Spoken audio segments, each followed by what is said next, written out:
help us, help us. That's all you heard. Were the staff helpful to those people or not?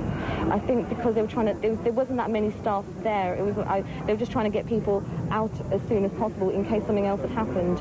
And then obviously as soon as we exited, that's when like the fire brigade went in, and they didn't let everyone in. They just let I think probably about half a dozen fire brigade firemen in first to sort of assess the situation. But the paramedics and stuff were just, I mean, there was about at least a dozen fire engines outside and paramedics, but no one could get in until they gave the okay. But there was always paramedics outside dealing with the casualties. Yeah, but a lot of head injuries, a lot of head and facial injuries, because obviously the glass, you know. And in a confined space as well? Yes, and it was packed, absolutely packed. Were you standing up or sitting down? Sitting down. I know you started at the beginning. Were you on the Aldgate East train? Yes. Yeah. No, it was the Circle Line train, westbound, we were between Aldgate Station and Liverpool Street, but they made us go back via Aldgate rather than towards Liverpool Street. And you were on the train where the explosion was? Yes, yeah. On the train. What happened to you?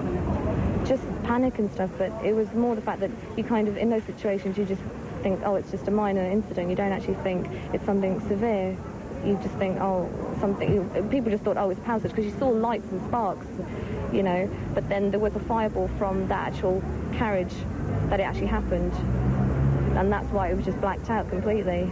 How far was your carriage from the damage? Middle to end. We were middle to end, and that happened sort of beginning to middle.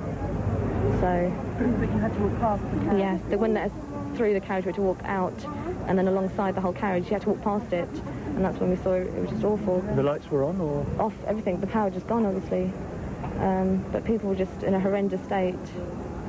Absolutely horrendous. Can you repeat your name again? Sorry, it's Dandra. J-A-L. So there you're listening again